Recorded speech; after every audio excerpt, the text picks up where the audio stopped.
Joined here with Victoria. Welcome to the Winging It Kitchen. First time you're here. Nice to meet you as well. We're going to be making gluten-free treats today. And I know that there are a couple of employees at WIVB that you've actually helped find some gluten-free recipes. Tell me a little bit about that. Well, my friend Kathy, who's your receptionist, became gluten-free, not because she chose to, it just happened. Anyway, she was losing an enormous amount of weight too fast, didn't know what to do, and she came to me, we talked, and I said, calm down, we're going to fix this. Right. So I slowly, for her birthday, I gave her a gag gift at lunch.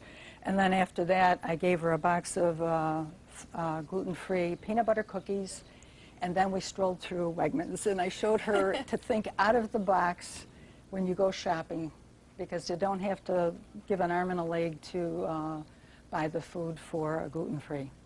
Now, what are we going to be making today? You're going to make the peanut butter cookies you gave to Kathy, right? Yes, we're going to be doing those cookies. You can do them crunchy or plain. And the other thing we're going to do is the Brazilian cheese bread. I was gluten-free for a while back due to another issue that I had.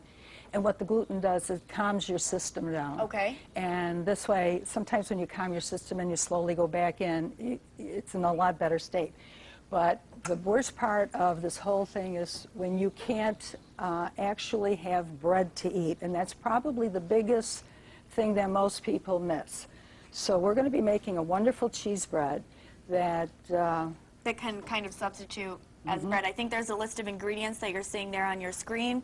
And people necessarily aren't going gluten-free only if they have a celiac intolerance. Some people are just going gluten-free. Some people that have IBS issues or internal intestinal issues will actually go gluten-free just to quiet down the system. Sometimes your system just needs a rest. Okay, so we're going to take a break from cooking, but coming up next we're going to start getting our cookies pulled together, our cheese rolls. Welcome, Victoria. We're going to send things over to Emily now with our first .com check morning. Yes, we're back in the kitchen with Victoria. We're going to get started making our rolls, right? Yes. Okay, so what are some of the ingredients you've put here on the stovetop? What I used in this is 1 cup of whole milk. If you're dairy intolerant, you can switch out with coconut milk, soy milk, rice milk, whatever you choose to drink. And then 2/3 of a cup of water and half a cup of oil. I have a mixture that I make myself. I just use a little olive oil and canola oil in this, and a teaspoon of salt. Okay. So we're trying to bring this up to a boil. Over like medium heat?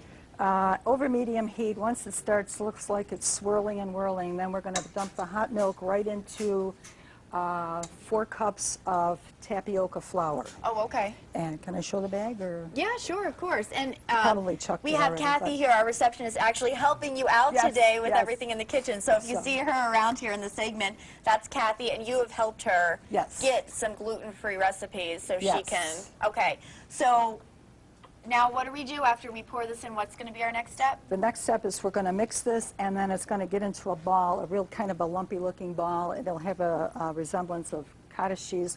We're going to let that sit for about 5 to 8 minutes, and then after that we're going to add 2 cups of cheese. 1 cup of Parmesan, and the other cup is mozzarella or a mixed cheese. I forgot the mozzarella, so we're having Mexican mix. So. You're improvising, right? We're improvising. And you said that one of the good things about making these rolls is gluten-free. You can't have the bread, so this is kind of a... Well, this is a nice way to give you a sandwich where this is the biggest problem. They don't really get to eat bread per se. And the breads that are in the stores are so expensive. And that's how this whole thing started. Okay. Because I get a little annoyed when everyone charges so much money on the backs of people that are sick, where they have to work a second job just to pay for their gluten-free. So, okay, well, we're going to toss back to Laura, but we have our liquid mixture boiling now, so we're going to incorporate it with our tapioca flour. So all we're going to do is mix it, and this thing will come together, and at least this one's working well, because the last one looked like a scene from I Love Lucy with this stuff all over my friend's kitchen. All right. So we're going to we'll finish up our rolls. We'll get to the cookies in the next cooking segment. Now we're going to send things over to Laura. Hey, Laura. We're having such a fun time in the kitchen. Victoria, you're here telling us how to make some gluten-free treats. Kathy, you're now in here helping us, our receptionist Kathy. So during the break, what you did, you incorporated the cheese and the egg. Yes. And you just mixed that together. Yes. And then you just want to pretty much shape your rolls, right? Yes, and what I'll tell you, this thing always looks sort of like a geschlumpy mess. Okay. But the easiest way to do this, if you have a KitchenAid or some sort of a really strong mixer, and what you want to do, because sometimes when you put this in, it gets stuck and jammed in your cutter. So you just want to spray it with a little bit of spray. Okay. And then all you want to do is go in. Okay, and just kind of get an ice cream scoopful. Get an ice cream scoopful, and we'll share the silpat with the cookies. Can you pop this off for a second? Oh, you have too. You're so prepared. Yeah. And you just start dropping the bread mixture onto the cookie sheet. And now, how long are we going to bake this for? They're going to be baked 20 to 25 minutes. And what you want to do is with the gluten-free products, whenever you're hand making them, the flours don't have the same structure as wheat flours. So what you need to do is bake in the upper third of your oven. You also need to use parchment paper, and if you can afford to, even get yourself 2 silpats. This is one of the best things on the planet to keep the cookies, to keep the rolls from burning. A lot of times everything starts burning in a regular oven, because when I was doing this with Kathy at her house, her oven's a fast baker, but because these flours are so delicate, you really need to do upper third. Okay, so upper third, and if you can, invest in a couple Yes, silpats. and don't buy the cheapy stuff, because what will happen when you put them on a tray, they'll start to pucker and ripple, and you're going to be ending up spending twice as much. So put that on your Christmas list, Mother's Day, birthday, there you go. Whatever. Okay, Easter's coming up. Maybe the Easter Bunny. Absolutely. Something like that. Okay, we're going to move on to these cookies. These smell delicious right now. I know Kathy said she loves them. You got them as a birthday present. I did. I hadn't had anything baked, no baked goods, since I was diagnosed with celiac disease. And my dear friend said, happy birthday. And there was a box of homemade peanut butter cookies. And look at those. And the peanut butter, it smells delicious. Oh, and no flour in them. Imagine that. So there's no flour, but what are some of the ingredients in them, Victoria? Okay, it's 2 cups of peanut butter. Actually, what I did is, I hope I can do a product, but this is Jif peanut butter. It has a nice structure, it has a good taste, and press that down a little more. It just gives it a good part. So it's 2 cups of peanut butter, 1 cup of white sugar, 1 cup of light brown sugar. You're going to use 2 large eggs, or extra large, 1 teaspoon of vanilla, 2 teaspoons of baking soda, a pinch of salt, and then a pinch of cinnamon. And you really can't taste the cinnamon, but it kind of makes the flavors bloom. Okay. And that's it. And you just mix this together by hand, right? We can mix it by hand. It's real easy to do, and if not, you can also mix it in a mixer. It goes real quick. And I know a lot of people have been asking about gluten-free recipes, so if you're watching, you didn't get a chance to write all those ingredients down, we always post the cooking segment on wingingit.tv. So after it's mixed, pretty much what you do the same thing, you get a little scoop, right, and you put it on a silpat? Right. I use the scoop, and that's another good investment. If you make your cookies and measure them with a scoop, your baking times will be pretty level. Now, the next thing I need to say, when you bake these cookies, put them in for 10 minutes, and when they come out, they should be almost the same color, a little different in color, and they'll just sort of be browning slightly on the edges, like you see here. I'm going to try one of these cookies. All right. Are you going to join me, ladies, in trying one? And then what you need to do is you have to let these cookies sit on this cookie sheet for the next 20 minutes after they're done, because they're very fragile. Once all the sugars and the egg and everything all comes together, then you have this cookie.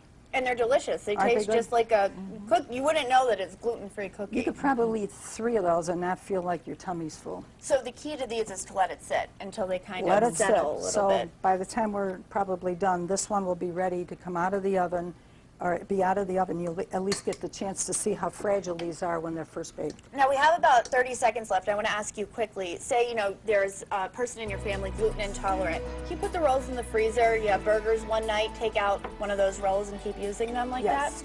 What I did, in fact, the rolls that are in the oven, it was part of the double batch that I made yesterday. And I think they're ready to almost come out. They are. Okay, well in our second helping, we'll pull them out. Okay. We have a second helping you won't want to miss. Stick with us. We'll be right back. Before that, I'm going to give a check of the weather, one last check of the weather.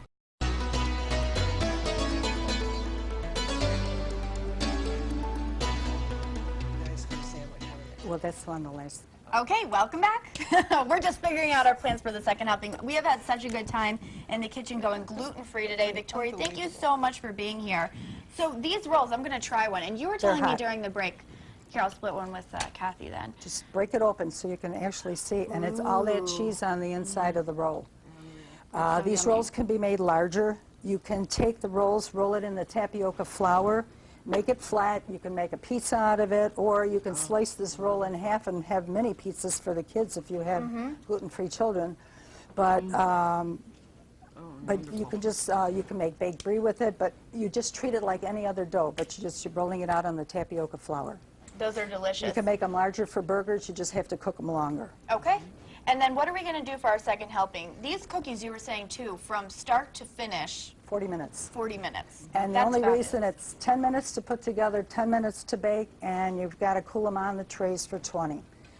If you get the ice cream sandwich out, and we'll just show them how we did the quick ice cream. Where's the scoop? And I think these rolls are great because, like we said, you can put them in the freezer and then defrost them as you need them. Yes. Okay. Kathy, can I have the scoop and the ice cream? So we're making ice cream sandwiches for our Yep. second helping here. And if you have leftover cookies and you don't know what to do with them, you can just take the ice cream, Okay. just like this, Just some vanilla ice cream. just some vanilla ice cream, put it on your cookie, and because most everybody can't eat ice cream sandwiches, so this is a good way to do that.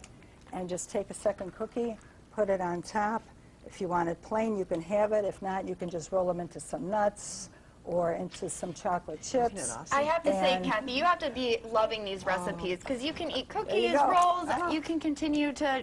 She gave me my life back, honestly. That's wonderful. Yeah. Thank you She's a so good much for friend. everything. I Thank you know. for inviting me. And if you're watching the show, you have to try these at home. They're good, whether or not you're going gluten-free or not. I think they're great with just even if you're not gluten-free. They're wonderful. So Yes. Okay, we have to bring Laura in here now. She was going to try some of the rolls. Have you tried the rolls yet, Laura? I haven't, but they just look and smell delicious, though. and you can dunk it in a little bit of the sauce. Now, the sauce is gluten-free, obviously. Yes, and you can just buy that in the regular shelf. Just make sure you read the labels. But the jar of sauce that we have, right on the label, it says gluten-free. And most products do nowadays say if it's going to be gluten-free. and it's on the green part of the label where it says gluten-free. Right here. So, Okay, there we go. You have a shot of that. Okay. Well, I have no problem going gluten-free if I need to.